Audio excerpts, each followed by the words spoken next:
A love story that lasted 73 years? Few people today can speak of such a long and enduring marriage.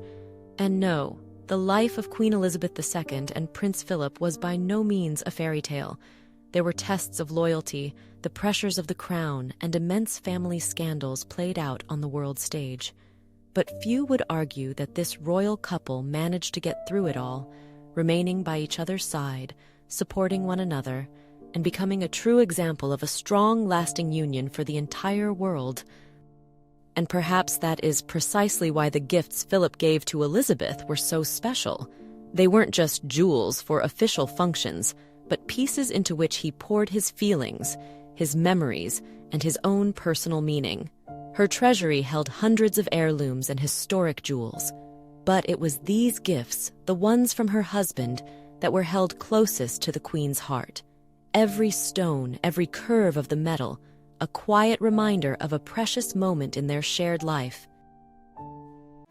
Before we begin, please support my channel by clicking on the like and subscribe buttons. Thank you. So, to truly understand the depth of these gifts, we have to travel back in time. And while many believe their story began in 1939, their paths actually crossed for the very first time 5 years earlier. It was in 1934, at the grand Westminster Abbey wedding of Princess Marina of Greece and Denmark to Elizabeth's uncle, the Duke of Kent. Philip was there as the bride's first cousin, a 12-year-old boy, and Elizabeth was a little bridesmaid of just 8. They were children in the same room at a grand family occasion, but that was all. Just a footnote in history, a fleeting moment that neither of them likely remembered with any clarity. The real spark, the moment that truly matters, ignited later, in the summer of 1939, at the Royal Naval College in Dartmouth. And here, the scene is so much more vivid. You can almost picture it, a young, serious princess, now 13, on an official visit with her parents. And then she sees him. Prince Philip. He was 18, a tall, strikingly handsome naval cadet with an almost untamed energy. While her parents toured the college, Philip was tasked with entertaining the two young princesses. Her governess would later write that Elizabeth never took her eyes off him. He was showing off, jumping over the tennis nets, and for this young girl who had lived such a protected life, he must have seemed like a figure from another world. And then, just as this connection was made, the world was plunged into war. He went off to serve in the Royal Navy, seeing real action, while she remained at Windsor. They were separated by thousands of miles, but they began to write to one another. And in her rooms, Princess Elizabeth kept a photograph of her handsome prince on her mantelpiece. Now, we have to remember, this growing affection was not met with universal approval back at the palace. For King George VI and Queen Elizabeth, Prince Philip was not the straightforward, ideal candidate for their beloved daughter. Yes, he was of royal blood, but his background was complicated. He was a prince of Greece and Denmark, but his family had been exiled. He had very little financial standing, and perhaps most concerningly in post-war Britain, he had strong German connections. His sisters were married to German aristocrats. He was seen by some courtiers as an outsider, perhaps a bit too confident, too rough around the edges for the future queen. But Elizabeth, it seems, was quietly determined. For her, there was no one else. And it's in these early years, when their relationship was still a private hope rather than a public certainty, that he gave her one of his first and most telling gifts. This was long before their engagement, in the early stages of their courtship. It wasn't a grand jewel, but something deeply personal, a brooch crafted by Gerard in the shape of his own naval badge. Think about what this meant. This was his world. For a young man with a complex past, his career in the Royal Navy was his identity, his pride, his future. By giving her this symbol, he was sharing the most important part of himself with her. It was a gesture of immense trust and a way of saying, "This is who I am." And this brooch became an incredibly poignant symbol for them, especially in those first precious years of marriage, before she became queen. When they lived on the island of Malta from 1949 to 1951, While he was stationed there with the Navy, she embraced the life of a naval officer's wife. It was the most normal time of their lives together, and that small brooch was the perfect emblem of that cherished private period. So, while this particular piece might not have been worn at grand state occasions decades later, its significance is immense. It represents the very beginning, the young, brave officer she fell in love with, and the private world they shared before duty called. It laid the foundation for every gift that would follow, where personal meaning would always outweigh carat weight, and the next step in their journey would seal that promise in one of the most famous diamonds of the 20th century. And so, with the war finally over, their private correspondence could at last give way to a future they could plan together. In the summer of 1946, during a stay at Balmoral, Philip asked the king for his daughter's hand in marriage. Princess Elizabeth was deeply in love and had made her choice clear. However, her father, while fond of Philip, was protective. He asked them to wait. He wanted Elizabeth to be absolutely certain, to see a bit more of the world before settling down. The official announcement of their engagement was to be delayed until after her 21st birthday the following April. For a young couple in love, this waiting period must have been difficult, but Philip used that time to create the ultimate symbol of his promise. And this is where the story of the ring becomes truly extraordinary, steeped in the history of a fallen empire and a mother's profound love. Prince Philip himself had no great fortune, so he turned to his mother, Princess Alice of Battenberg. She was a remarkable figure, a great-granddaughter of Queen Victoria, who had faced immense personal hardship. For her son's engagement, she offered her most treasured possession, a magnificent diamond and aquamarine tiara. This wasn't just any tiara. It had been her own wedding gift in 1903, a present from the last Tsar and Tsarina of Russia, Nicholas and Alexandra. Imagine that for a moment. Princess Alice gave her son permission to dismantle this historic, deeply personal jewel, a relic from the lost world of the Romanovs, to create a future for him and the woman he loved. It was the ultimate act of sacrifice and blessing. With these precious stones, Philip went to the London jeweler Philip Antrobus. He wasn't just a client who dropped off some diamonds. He was an active partner in the creation. He had a clear vision for the ring he wanted for his Elizabeth. He worked closely with the jeweler on the design, ensuring it was perfect. The final creation was a masterpiece of elegant understatement. He chose platinum, a classic yet modern metal, for the setting. The design focused on a magnificent 3-carat, brilliant-cut solitaire diamond, with 5 smaller diamonds paving the shoulders of the ring on either side. It wasn't ostentatious or overly ornate. It was designed to showcase the beauty and history of that central stone, a stone that had once belonged to the last Empress of Russia and was now given with a mother's love. And when he finally placed that ring on her finger, there was one last, wonderfully human detail. It was a little too large. Before the official engagement announcement in July of 1947, the ring had to be quietly resized. It's a quiet testament to the fact that even in these grand royal moments, there are these charming, slightly imperfect details that make the story all the more real. From that day forward, that ring never left her finger. It was a constant presence, so much a part of her that it was even said to be part of her quiet, nonverbal language with her staff. A subtle twist of the ring on her finger was reportedly a discreet sign that she was ready for a conversation to end, a way to gracefully navigate her countless public duties. It was more than just her engagement ring. It was a symbol of his love, his mother's sacrifice, and a history that connected them to a world that was long gone.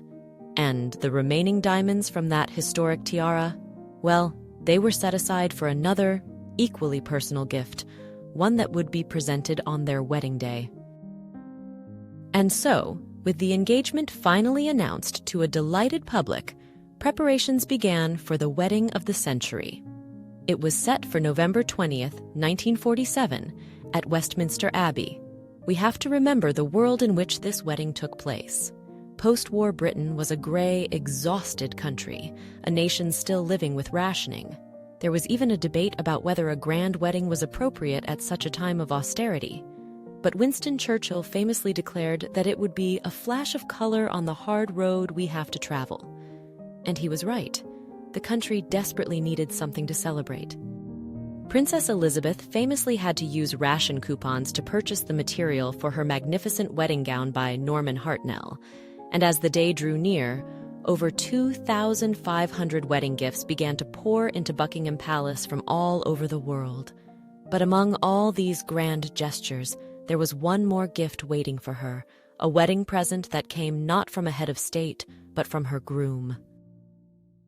Prince Philip had thoughtfully set aside the remaining diamonds from his mother's tiara.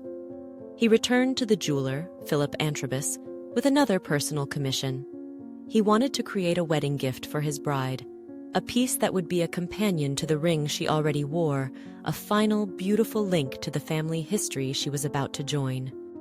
Once again, he was deeply involved in the design, but where the ring was classic and timeless, the bracelet showed a different side of his taste. It was bold, modern, and designed in the fashionable Art Deco style. It featured 3 large, brilliant-cut diamonds, each set within a geometric square link, connected by elegant vertical sections and all set in platinum. It was a statement piece, clean, strong, and incredibly chic. It spoke of a modern sensibility, a forward-looking perspective that was very much in tune with Philip's own character. This bracelet, which became known as the Edinburgh Wedding Bracelet, was his deeply personal wedding gift to her, and it didn't take long for this piece to become a significant part of her collection. It began appearing in official portraits in the years immediately following their wedding, quickly becoming one of her most frequently worn bracelets for formal events. It was a constant, glittering reminder of the beginning of their marriage and the man who had so thoughtfully designed it for her. And nearly 70 years later, in a touching gesture of family continuity, Queen Elizabeth would loan this deeply personal bracelet to Catherine, then the Duchess of Cambridge, and now the Princess of Wales, allowing a new generation to share in its history. It was a quiet testament to the enduring significance of a gift given with so much love all those years ago. And one can only hope that we will see Catherine, the Princess of Wales, continue to wear this beautiful piece as a tribute not only to the late Queen, but to the great love story that it represents. Their first years of marriage offered something rare, a brief escape from the demands of royalty. Between 1949 and 1951, while Prince Philip was stationed in Malta, Princess Elizabeth lived with him as a naval officer's wife. It was a chapter unlike any other, no grand ceremonies, no constant protocol, just a young couple learning to live together. They had already welcomed Prince Charles and Princess Anne, and Elizabeth embraced the rhythms of married life, far from the spotlight. For once, she was not a future queen, but simply Philip's wife, managing a household, raising children, and supporting her husband's career. During this time, she often wore the naval badge brooch, a gift from Philip, and a quiet tribute to his service. It became a symbol of pride, loyalty, and a love rooted in partnership. Short-lived though it was, their Malta years captured something essential, a bond built on duty and devotion, forged away from the public eye, where they were not monarch and consort, but simply Elizabeth and Philip. That idyllic chapter on Malta, that brief period of sun-drenched normality, came to a sudden end in February of 1952. The news of her father's death reached them while they were in Kenya, at the start of what was meant to be a long Commonwealth tour. In that instant, everything changed. The young woman who had been a naval officer's wife walked down the steps of the plane back in London as Queen Elizabeth II. The immense weight of the monarchy had settled upon her shoulders years before she had ever expected. For Prince Philip, this moment also marked a profound turning point. His promising naval career, a world in which he had thrived, would now come to an end. He was to be her consort, a position that required him to forge a new purpose for himself at the very heart of the monarchy. This was a period of immense adjustment for them both, as they navigated the new reality of their public and private lives. Philip would later recall in a 2011 interview, "I had just been promoted to commander, and the fact was that the most interesting part of my naval career was just starting. But then equally, if I stopped and thought about it, being married to the Queen, it seemed to me my first duty was to serve her in the best way I could." And it is in this context of transition and redefinition that we come to their 5th wedding anniversary in November of 1952. The gift he designed for her then is a remarkable piece of storytelling, a personal code that speaks volumes about their partnership and their path forward. This time, he collaborated with the Parisian jeweler Boucheron, though the design was once again driven by his personal vision. The bracelet he created is a masterpiece of storytelling, masterfully weaving their two lives into one balanced narrative. Crafted from gold with diamonds, rubies, and sapphires, its main links are formed from their interlocking initials, a scrolling E for Elizabeth and a stylized P for Philip. It's a powerful visual representation of their union as a team. Then he incorporates symbols of their individual heritage. There are 2 beautiful York roses, crafted in gold and rubies, a clear and respectful nod to her identity, to the title she held when he first fell in love with her, Princess Elizabeth of York. Alongside them, there are crosses rendered in sapphires and rubies, reflecting the national colors of both Greece and Great Britain, a tribute to his own royal roots. And at the very center, the focal point of the entire piece, he places his own naval badge in gold and diamonds. This wasn't a lament for a lost career, but an act of preservation. The identity he held as a naval officer is enshrined here, at the heart of their story, a permanent acknowledgement of the man he was. This bracelet is a masterpiece of personal symbolism. It tells the story of the English rose and the Greek sailor, a story of 2 lives and 2 histories, now irrevocably intertwined. As the years moved on into the 1960s and then the 70s, their life entered a new phase. The Queen was no longer a young new monarch. She was a seasoned and deeply respected head of state. Their family was complete with the births of Prince Andrew and Prince Edward, and their partnership had found its steady, confident rhythm. The world outside the palace walls was changing dramatically, and this era of cultural shift seems to be reflected in the wonderfully unexpected nature of Prince Philip's gifts. By this time, the Queen's jewelry collection was, of course, immense. It was filled with historic diamonds, perfectly symmetrical tiaras, and pieces inherited from generations of monarchs. But Prince Philip had his own distinct taste, a genuine and well-documented passion for modern, innovative design and industry. He had even established the Duke of Edinburgh's Prize for Elegant Design to encourage new talent in Britain, and it's this personal interest that makes his next gifts to the Queen so fascinating. In 1966, he acquired a truly remarkable piece for her.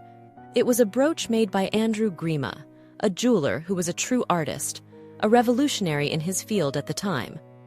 Grima wasn't making delicate, traditional royal jewels. He worked with textured yellow gold, unconventional stones, and abstract, almost sculptural forms. His work was the very definition of mid-century modern chic. The piece Philip chose is known as the Grima Ruby Brooch, or the Scarab Brooch. It's an abstract sunburst of carved ruby and gold with scattered diamonds. It was bold, it was avant-garde, and it was pure Philip, and it clearly held a special place in the Queen's heart, becoming a go-to piece for significant personal moments.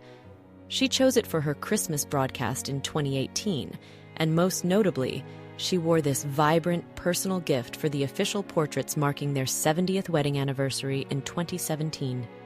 It was, without a doubt, their jewel. And this appreciation for a bolder aesthetic continued. Another firm favorite from the early 1970s is the Golden Dahlia, sometimes called the Frosted Sunflower Brooch. While its origins are not officially documented, it is widely believed to have been another gift from Prince Philip, and it certainly fits his taste. This piece, made by Garrard, is again a confident, stylized flower crafted from yellow gold and studded with diamonds. And these modern, confident gifts arrived during a period when their partnership had truly solidified into something powerful and effective. While the Queen was navigating a rapidly changing world, dealing with immense political and social shifts, Prince Philip had firmly established his own significant public role. He was championing British industry, technology, and conservation long before it became a global cause. But behind the scenes, he was the undisputed head of the family. He managed the estates of Sandringham and Balmoral, took the lead on the children's upbringing, and most importantly, he was her private confidant. He remained the one person on earth who could treat the Queen simply as his wife, make her laugh with his famously unfiltered sense of humor, and offer an honest opinion when no one else would. And while Prince Philip's personal gifts tell us so much about their relationship, there is one particular jewel, one that was not a gift from him at all, that became the silent witness to one of their most poignant and public declarations of enduring love. Its story isn't about the moment it was given, but about the moments the Queen chose to wear it. The piece is the sapphire chrysanthemum brooch. It's a beautiful, significant jewel in its own right, a large, stylized chrysanthemum flower, its petals paved with diamonds, with a cluster of rich sapphires at its heart, all set in platinum.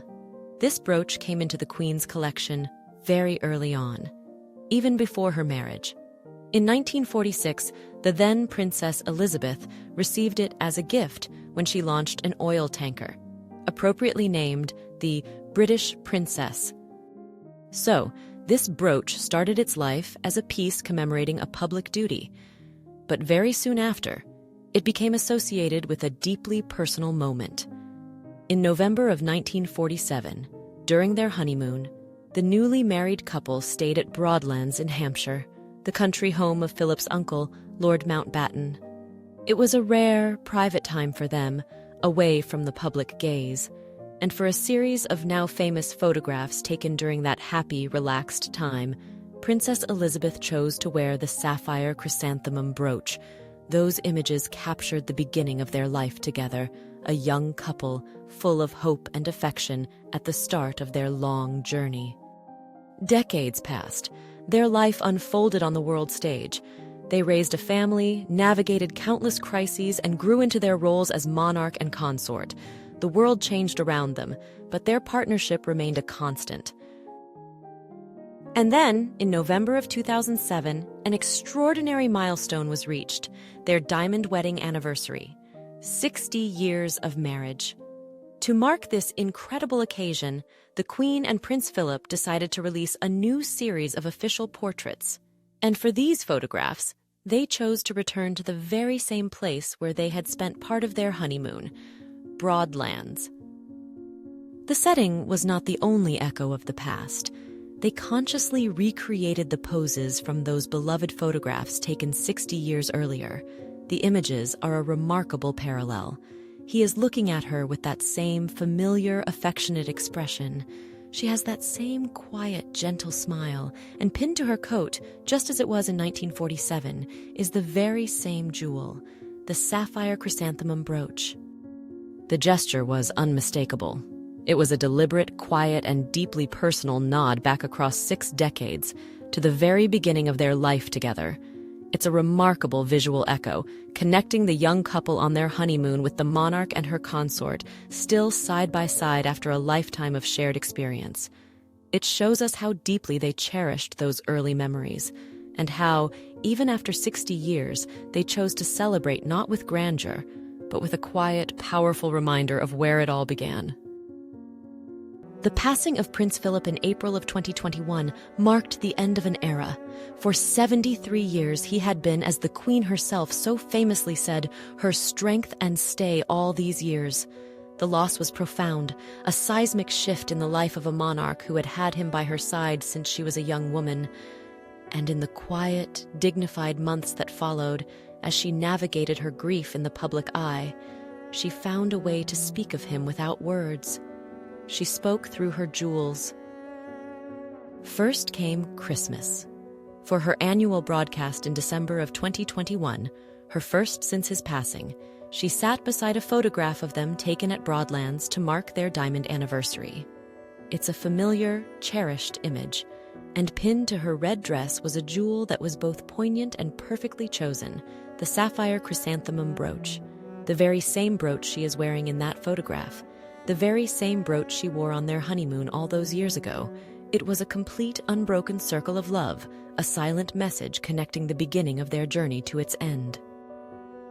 Then, a few months later, at the service of Thanksgiving for his life in March of 2022, a deeply personal and emotional day for the Queen, she made another very deliberate choice. Pinned to her coat, in a shade of dark green that was his official livery color, was the Grima ruby brooch, that modern, passionate, artistic gift he had given her in 1966. On the very day the nation gathered to celebrate his life, she chose to wear a symbol of his personality, his modern spirit, keeping a piece of his essence close to her heart. Of course, the most constant symbol of all, her engagement ring, remained on her hand until the very end, the silent foundation of their lifelong promise. And the legacy of his gifts continues, as we see the wedding bracelet now worn by Catherine, the Princess of Wales, a story of love passed to a new generation.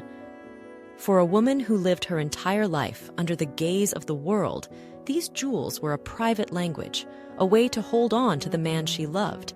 He was her constant companion and confidant for over 7 decades.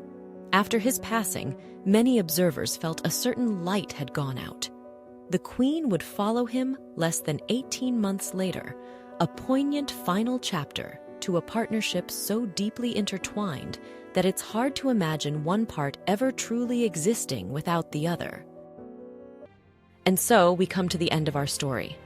As we look back at these beautiful jewels, they cease to be just objects. They become chapters in one of the great love stories of our time. I have to admit, every time I delve into their history, I'm just completely captivated. There is something almost like a fairy tale about it all, isn't there? The handsome, dashing prince and the young princess who would become queen, the secret letters, the historic diamonds, the private jokes and shared glances over 73 years. It's all so incredibly romantic, so touching. And then you remember that this wasn't a story from a book. This was real. These were two people who built a life together under the most extraordinary circumstances. And that, for me, makes my heart flutter every time. It's a beautiful, true love story that spanned a lifetime. And the gifts that Prince Philip gave her, they are just mesmerizing. Each one tells us something so personal about him, about them. It was his way of leaving his mark, of sharing his own passions, and of reminding her, and perhaps himself, of the man she fell in love with. But now, I would love to know what you think. Are you as captivated by their story as I am? Or perhaps I'm a bit of a romantic, seeing it all through rose-tinted glasses. What do you feel when you see these pieces and hear the stories behind them? And which of his gifts do you find the most meaningful? I truly would love to read your thoughts in the comments below. Thank you so much for joining me today and for allowing me to share this beautiful story with you.